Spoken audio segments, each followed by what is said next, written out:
Bueno, Miri, ya tenés para vos la clase. Bueno, buenos días hermanos, feliz sábado para todos. Un momentito, vamos a compartir pantalla.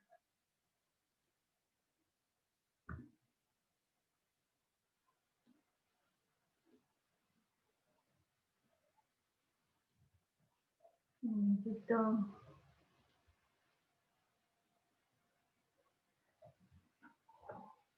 Bueno, mis hermanos, feliz sábado.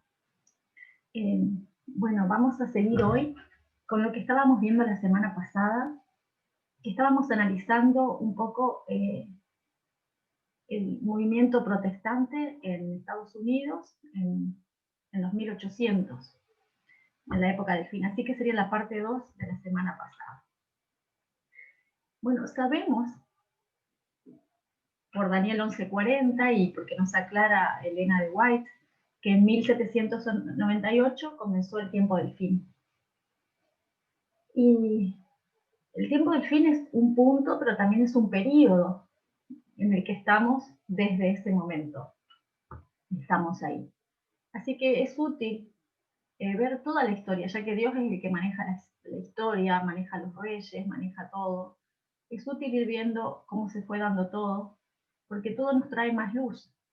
En ese aspecto hemos estudiado ya la historia del Israel moderno, con sus mini historias, la historia milerita, la historia de 1888, y estamos vislumbrando y estudiando la historia de los 144.000.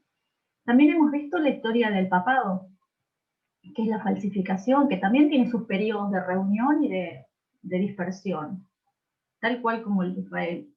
Han habido momentos.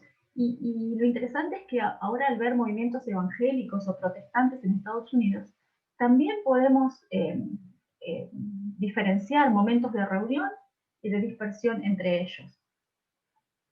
Y no como lo estábamos viendo antes, que creíamos que todos los protestantes estaban unidos, pudimos ver, y podemos ver leyendo y estudiando, que siempre hubieron dos ramas, y que están los más fundamentalistas y los más liberales, y que están divididos realmente. Bueno, entonces, tal como lo había sugerido Tess, y como habíamos empezado a estudiar, estábamos leyendo este artículo de investigación que se llama ¿Cómo la Constitución se volvió cristiana? Y entonces habíamos visto la primera parte y vamos a ir a ver otros dos movimientos, porque hemos visto que hay tres movimientos básicos, también que se pueden diferenciar desde 1798 hasta ahora. Este artículo se basa gira todo alrededor de la identidad nacional, porque según los norteamericanos y el entendimiento convencional, ¿qué significa ser un norteamericano? Bueno, muchos van a decir que es creer en democracia, en igualdad, porque es lo que está expresado en la Constitución. Esto es falso, es un mito, la Constitución no habla de eso. Sin embargo, eso es lo que se enseña en las escuelas, en las películas. Otros te van a decir que ser americano, bueno, es ser blanco, ser cristiano, ser anglosajón, ser caucásico. Es un mito, o sea, hay toda una disputa grande sobre la identidad nacional, y en eso está siempre la Constitución en el medio, y como vamos a ver, hubieron demandas para modificar la Constitución de modo que represente los verdaderos valores cristianos. Bueno, los tres movimientos protestantes, uno es después de la Guerra Civil, del 1860 en adelante, el otro es más a mitad del siglo pasado, y el otro es más a finales del siglo pasado, hasta hoy sigue presente, ¿no? Y aunque estos tres movimientos difieren, tienen un patrón similar, porque la base de estos es despertar a los cristianos para que el cristianismo sea parte de la esencia americana y que eso esté plasmado en blanco y negro. Bueno, antes que todo, vamos a recordar, porque algunos son más estudiosos que otros, y claro, como no es nuestro país, por ahí el preámbulo de nuestra Constitución, tal vez muchos lo puedan memorizar, pero con respecto a Estados Unidos. vamos a repasar. La primera enmienda de la Constitución de los Estados Unidos protege los derechos a la libertad de religión y a la libertad de expresión, sin interferencia del gobierno. Y entonces también se menciona la cláusula del establecimiento. Cuando ustedes vean que habla de esto, es la cláusula de la primera enmienda que específicamente prohíbe que el gobierno apruebe leyes que establezcan una religión oficial o que muestren preferencia por una religión sobre otra. En realidad, eso es lo que dice la Constitución. Cuando la Constitución menciona a la palabra religión, en realidad está diciendo que tiene que estar afuera de la esfera del país. Es lo único que dice la Constitución. Sin embargo, se le ha atribuido a la Constitución un montón de valores y cristianismo que no la tiene. Pero se la trata de interpretar así. Bueno, como habíamos visto la semana pasada, estos tres movimientos protestantes tienen un patrón similar. Primero hay una amenaza de grupo, o sea, el grupo mayoritario religioso, que se consideran los prototipos norteamericanos, ven que su estatus y su poder, su privilegio, está siendo amenazado por un grupo minoritario.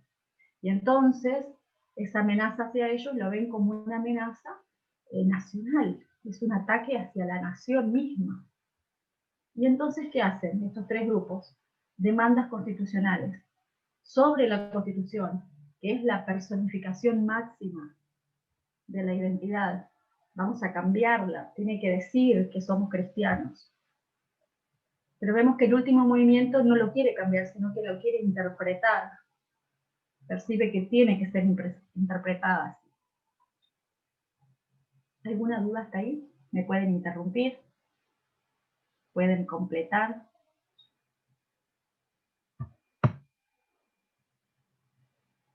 Bueno, para repasar un chiquitito. El primer movimiento estudiado, que comenzó en la Guerra Civil, que fue originado y liderado por la Iglesia Presbiteriana Reformada. ¿Se acuerdan que habíamos hablado de los antecesores de ellos, que se llaman los guardadores del pacto o covenanters? Habíamos visto que la vida cristiana estaba muy metida en la vida pública, se oraba en las escuelas, se leía la Biblia, y todo así, hasta que hubieron objeciones. Incluso habían leyes de descanso dominical, y los juramentos eran religiosos, pero sin embargo empezaron a haber objeciones a toda esa vida pública cristiana. Y entonces se vieron amenazados, y las objeciones venían ¿de dónde? Venían de la inmigración. Inmigraron un montón de católicos, de judíos. También surgieron nuevas denominaciones, como la Iglesia Adventista y los mormones, y un montón de libres pensadores que objetaron esa participación del Estado en el cristianismo. Así que ellos demandaron cambiar la Constitución y agregarle una enmienda que diga que la nación es cristiana, como para proteger todas esas prácticas. Eso lo habíamos visto la semana pasada.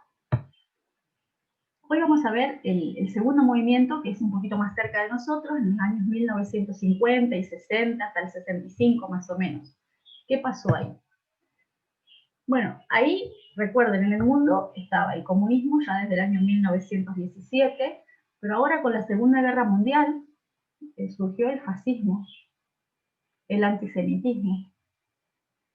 Así que en esta época de la Segunda Guerra Mundial, los líderes religiosos y políticos de Estados Unidos comenzaron a elogiar la herencia judeo-cristiana de la nación. Querían expresar su oposición al fascismo, al antisemitismo, transmitiendo la idea de que los judíos compartían la herencia de la nación y no debían ser considerados forasteros.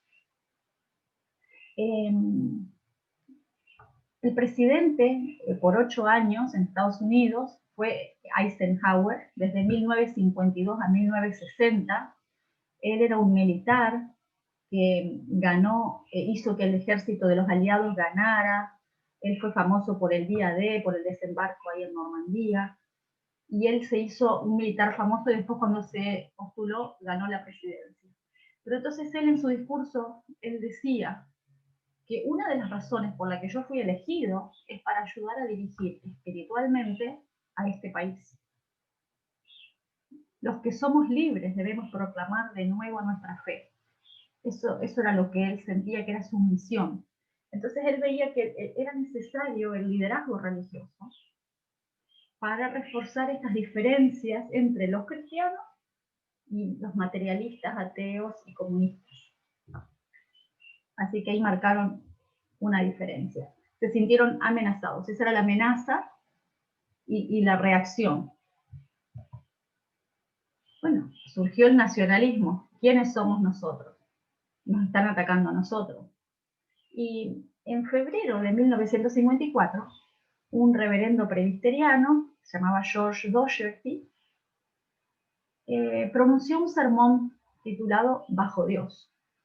A ese sermón asistió el presidente Eisenhower, y este reverendo decía que sacar la devoción religiosa era como sacar el carácter definitivo del modo de vida americano.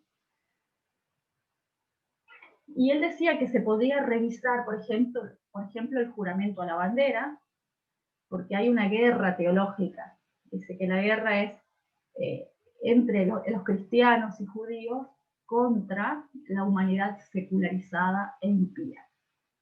Bueno, y él eligió las palabras bajo Dios porque pensó que eran bastante ecuménicas como para ser aceptadas por todos los americanos. Y él decía que la frase un estadounidense ateo era una contradicción de términos, no podía existir, porque el secularismo era antiestadounidense. Esa era la idea que él fue poniendo. Y, oh casualidad, pocos meses después de ese sermón, se presentó y se promulgó una ley para agregar bajo Dios o under God al juramento a la bandera. Así que todos los niños en las escuelas y todos los que trabajan en organismos públicos tenían que jurar bajo Dios. Al año siguiente, el Congreso promulgó otra ley para imprimir la frase In God We Trust en todos los billetes y monedas. Y al año siguiente hubo otra ley que cambió el lema nacional. Y miren qué interesante. El lema nacional antes era E pluribus unum, que literalmente significa de muchos uno, pero que representa el unidos en la diversidad. Fíjense cómo cambió, unidos en la diversidad, y ahora cambia en Dios confiamos. Pero claro, deja fuera a los ateos, deja fuera a los diferentes.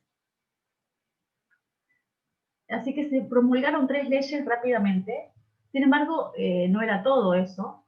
Se inició de nuevo un impulso que venía del siglo pasado, para sancionar una enmienda en la Constitución que permita la oración cristiana en las escuelas públicas.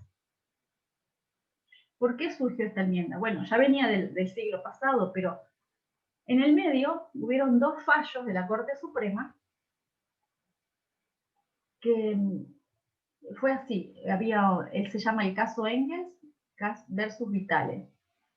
Y la Corte dictaminó por primera vez que orar en las escuelas públicas no corresponde, es inconstitucional. Y después hubo un caso del municipio de Abington versus Shem, que en el estado de Pensilvania las escuelas comenzaban la jornada escolar leyendo la Biblia. Y la Corte Suprema hubo un amparo, y la Corte Suprema dictaminó que el Estado no puede realizar ejercicios religiosos como parte del programa de estudio en las escuelas públicas. Bueno, para muchos religiosos, estas decisiones eran realmente tomadas por traidores, porque era un complot comunista para hacer que Estados Unidos se vuelva una nación sin Dios. Incluso el pastor Billy Graham estaba en esa época, el predicador Billy Graham, que muchos hemos escuchado nombrar, televangelista, evangélico. Él decía que estas decisiones son un paso más hacia el laicismo en Estados Unidos. Así que en 1964 se presentó un proyecto en el Congreso, presentado por el Partido Republicano, y con el cual está comprometido hasta el presente, sugiriendo que haya una enmienda constitucional que permita oración cristiana en las escuelas públicas. Este proyecto tenía el apoyo del movimiento de evangélicos, más bien de los pentecostales y otros fundamentalistas evangélicos, pero no tenía el respaldo de toda la rama protestante. El Consejo Nacional de Iglesias, compuesto por la Iglesia Adventista, por la Iglesia Bautista, por los episcopales, los cuáqueros, los judíos, estaban en contra. Así que este proyecto no tuvo éxito de enmendar la Constitución. Así que tuvieron éxito con 3 leyes, con las monedas, con el lema, con el juramento, pero no con la Constitución. Y pasaron unos años, y un poquito más acá hubo otra reunión. A finales de la década del 70 surgió una nueva ola de cristianismo, a la que se hace referencia como la nueva derecha cristiana. ¿Cuál era la idea de ellos? Combatir ese declive cristiano. Ellos veían pornografía, música rock, aborto, homosexuales. No, hay que frenar esto. Entonces, algunas personalidades, pastores, evangélicos, pentecostales, como Jerry Falwell, que creó el movimiento político religioso Mayoría Moral, el pastor Pat Robertson, que creó el movimiento Coalición Cristiana, y James Dobson, que estaba más enfocado en la familia. Y a este último lo conocemos más porque en nuestra casa editora, bueno, acá localmente podíamos conseguir libros de James Dobson sobre la familia y que nos han servido, nos hemos nutrido de algunos libros que hablaban sobre la educación de los hijos. Pero yo no tenía esta idea de que eran parte de la derecha cristiana. Bueno, en contraste con los líderes del primer movimiento, que le decían que la Constitución era un documento impío, no sincronizado con la identidad cristiana de la nación, este movimiento, al contrario, hicieron campaña para interpretar la Constitución como cristiana, para proteger la identidad cristiana de la nación.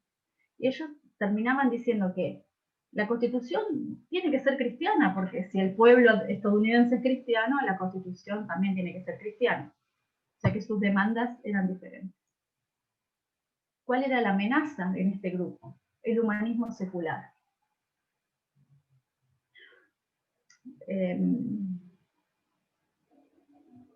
Jerry Falwell, en 1979, publicó un libro que se llamaba Listen America, Escucha América.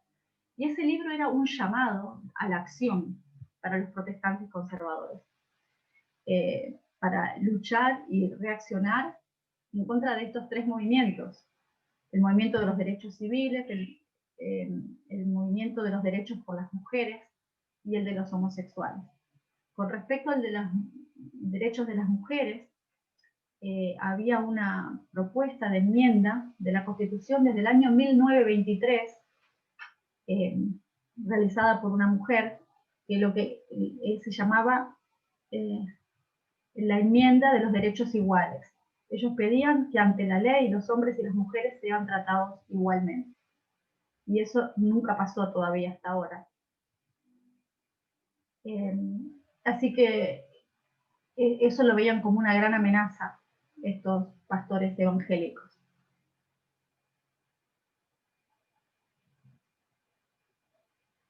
Había que defender la identidad cristiana. Bueno, Jerry Falwell veía que las élites estadounidenses se habían vuelto profundamente hostiles al cristianismo. Acusó a los liberales de perseguir, de victimizar, de silenciar a los cristianos en los tribunales, en la cultura popular, en la educación. Y a esta fuerza que quería destruir el cristianismo, la llamaban humanismo secular, que para Falwell era simplemente una nueva versión del viejo comunismo. Así que había que reaccionar con eso. Bueno, el humanismo secular era la fuerza extranjera que debía ser erradicada. Por supuesto, era la fuerza extranjera, eran las ideas extranjeras de Europa comunista socialista, ¿verdad? Tim LaHaye, que también lo conocemos, Tim LaHaye, hemos leído varios libros de él. Él dijo, su influencia, la influencia del humanismo, ha movido a nuestro país de una sociedad basada en la Biblia a una sociedad amoral y democrática durante los últimos 40 años. Incluso Jerry Falwell en un discurso mencionó, ¿qué le ha pasado a la América que conocíamos antes? Nos vieron que había un declive de valores.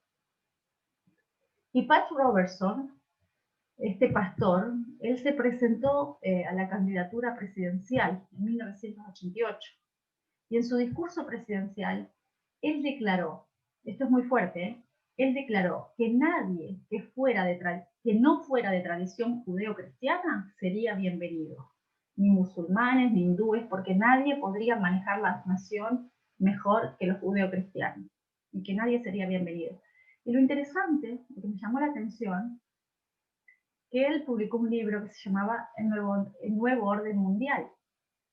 Y en ese nuevo orden mundial, él dice que los judíos, los masones y los Illuminati conspiran para lograr una dominación mundial. Esto nos suena conocido, ¿verdad? Porque muchos de nuestros amigos, vecinos y compañeros creen esto. Y estoy viendo que, bueno, en parte está originado por un libro de un evangelista en el año 1988. Muy interesante.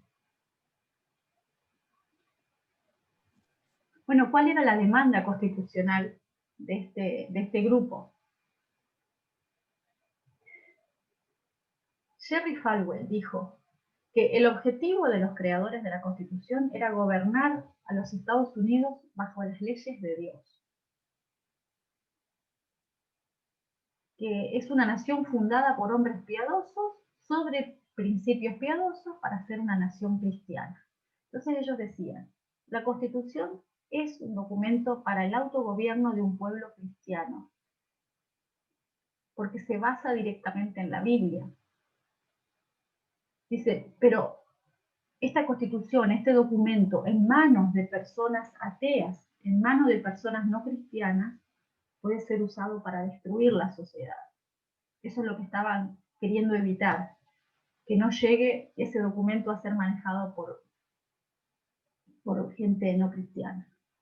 Y entonces Pat Robertson decía, está diseñado el documento, la Constitución, para perpetuar un orden cristiano y debe ser interpretado dentro del entendimiento cristiano.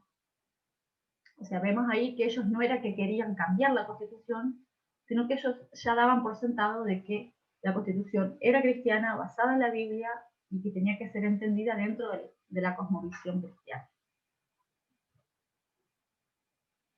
¿Todo bien hasta ahí? Veo que han puesto cosas en el chat, pero no nada.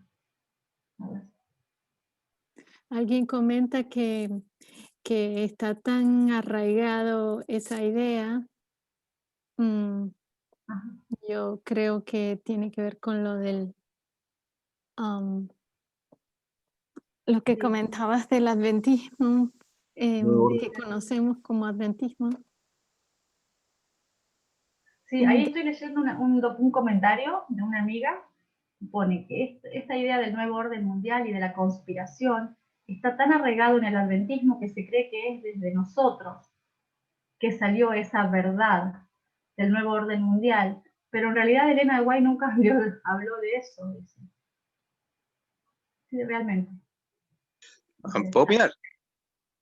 A mí me llama la atención es que prácticamente esa idea de un nuevo orden mundial vino, según lo que has estado mencionando, de esa guerra que tenían la derecha cristiana contra los amorales, ¿no? Esas personas que no pertenecían a una religión, ¿no? Entonces prácticamente esa idea fue fundada por esos cristianos para para poder controlar, ¿no? la Constitución.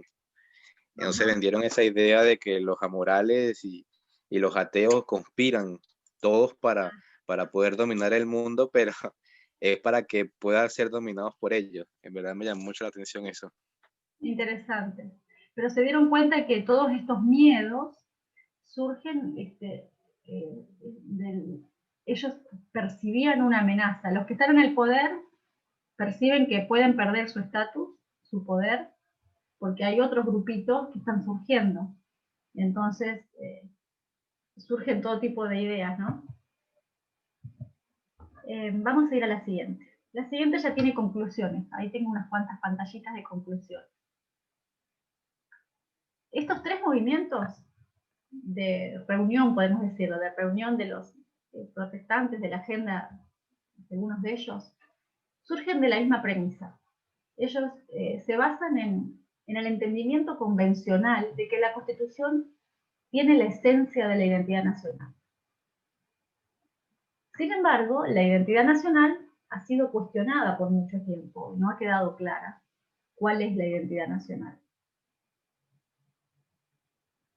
Porque la diversidad que hay en Estados Unidos desafía mucho la identificación de una esencia. Hay tanta diversidad. ¿Cuál es la esencia nacional? Y bueno, y la Constitución ha sido el vehículo principal para todo este tipo de contiendas y de luchas de cuál es la esencia moral. ¿Es creer en un credo? ¿Es ser anglosajón? ¿Es ser cristiano? Muchos creen que si no sos blanco no sos norteamericano. Realmente hubo mucha confusión. Y los tres movimientos tenían en común que creían que Estados Unidos es una nación cristiana, que la Constitución debe reflejar lo que significa ser auténticamente cristiano, o sea, la Constitución tiene que decir eso, y entonces la Constitución debe hacerse cristiana para preservar la naturaleza de la nación. También ellos creen que, ellos entienden que la Constitución sirve para trazar el límite entre lo que es verdaderamente americano y lo que es peligrosamente extranjero. Y acá vemos el peligro que es esto, ¿no? Y lo estamos viendo. Lo extranjero es afroamericanos, socialistas, asiáticos, todo lo extranjero es peligroso. Ataca, no es cristiano, ataca a la nación. Hay mucha diversidad y eso complica. Terminando ya, el nacionalismo constitucional causa daños reales porque proporciona un lenguaje patriótico neutral para expresar ideas restrictivas sobre quién es y quién no es un verdadero estadounidense.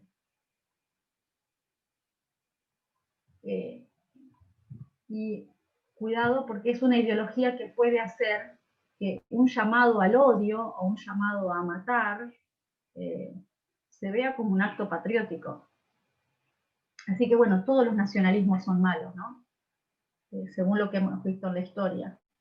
El tema es que sabemos que ese movimiento de la nueva derecha sigue hasta hoy y no es ingenuo, no es inocente.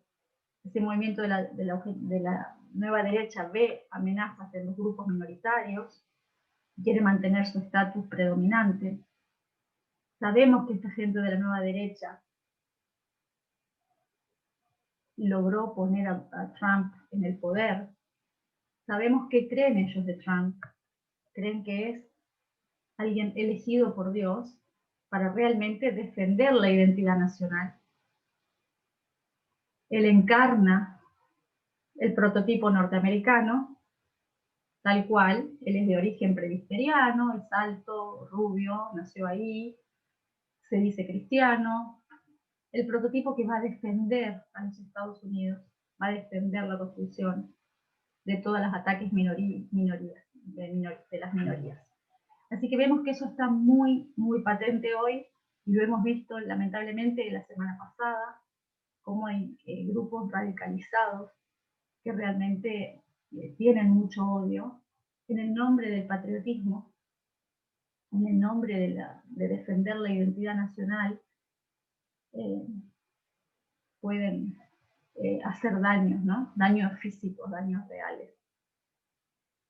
Así que esto lo estamos viendo, está muy a flor de piel ahora, y nada, es muy interesante ver de dónde viene, de dónde surge. Personalmente me pareció muy, muy interesante todo este estudio, porque uno entiende muchas cosas y uno va entendiendo en el mundo en que vivimos un poquito más. Gracias a Dios porque nos da luz y podemos ver cada día un poquito más qué es lo que viene, por qué está pasando lo que está pasando, y podemos estar tranquilos que Él es el que dirige todos los hilos de la historia. Él pone y quita reyes, y Él va dejando sus huellas en la historia, y todo sucede como Él quiere. Y podemos estar confiados y tranquilos que se va a cumplir su palabra. Bueno, ¿algún otro comentario de alguien? ¿Alguien quiere aportar algo? Mari, quisiera compartir un pensamiento. Sí, Matías. Una de las cosas que me llamó la atención cuando leí el artículo, al comienzo, era esta idea de que se decía que la Constitución era prácticamente anticristiana porque no se le reconocía a Dios en ninguna parte, sino que se colocaba al pueblo como soberano y no a Dios. Y lo que me llama la atención es que ellos decían, lo que se debía hacer es un cambio constitucional, colocar en la Constitución que hable de Dios. Pero hoy llegamos, entonces lo primero que pensé es, bueno, entonces lo que va a haber en nuestro tiempo es que van a haber un cambio constitucional. Sin embargo, cuando uno sigue leyendo te das cuenta que no hace falta hacer eso, porque hoy ya directamente están diciendo, no, la Constitución es cristiana. Entonces lo único que necesitamos, no necesitamos cambiarla, ni modificar nada, solamente logramos lo que queremos. Solo eso. Sí, así tal cual. Es muy claro el artículo y es muy serio y tiene muchas referencias a pie de página, y ustedes también pueden investigar más.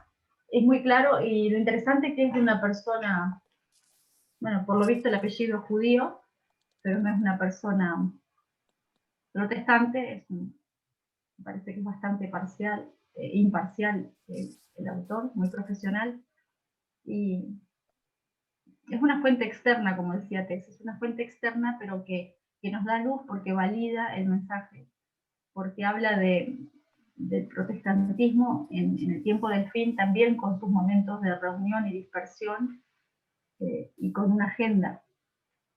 Así que interesante. Interesante porque pienso que si no hay cambio de enmienda en nuestra visión que teníamos antes como adventistas del séptimo día, entonces no se vería como nosotros lo que creíamos, que había o iba a haber un cambio en la Constitución, y creo que tiene que ver con lo que, si mal no recuerdo, escribió la hermana White, que habría un cambio, o sea, por lo menos así lo entendíamos nosotros antes como adventistas.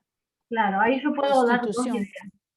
ideas. Cuando Elena escribió El conflicto de los siglos, ella veía inminente que iba a haber un cambio en la Constitución, y esta fuente nos valida eso, porque había un movimiento en el siglo pasado, en el siglo XIX, a finales del siglo XIX, por enmendar la Constitución. Estaba el proyecto promulgado, así que Elena sabía de eso. Sí, pero si no sabemos eso, con el desarrollo de esta historia y cómo se ve realmente hoy, entonces no hacemos la conexión y no nos damos cuenta realmente qué es lo que está pasando y cómo se va a presentar para nosotros, ¿no? Ella decía que iba a haber una ley, bueno, de hecho hubo leyes en el Congreso, pero había también toda la propuesta de enmendar la Constitución. Así que es totalmente válido. De todos modos, también vemos que los fallos de la Corte Suprema tienen el mismo peso que la ley, y más en Estados Unidos, porque sientan todo el precedente para futuros casos. Bueno, ¿algún comentario más? Y si no, vamos a orar. Hermanos, estemos confiados en que Dios dirige todo. No, para agregar lo que puso Mica, que también lo estaba pensando, es muy interesante que todo se resume a cómo se lee, ¿no es cierto? El tercer movimiento que vos comentaste, Miri, ya no quiere cambiar la Constitución, la letra, sino simplemente interpretarla de una forma diferente. Eso es algo relevante para nosotros también porque internamente ahí está esa lucha entre cómo se lee, ¿no es cierto? Que unos van a ser acusados de querer cambiar la Constitución, pero en realidad simplemente es una interpretación. Obviamente, externamente el movimiento que va a tener la victoria es el movimiento pro de la unión iglesia y Estado. Internamente, o sea, que eso es malo, pero internamente es este movimiento, ¿no es cierto?, que también o sea, no busca cambiar la Biblia, sino interpretarla. Pero en este caso es algo bueno. Es algo muy, muy interesante eso, la conexión que hay.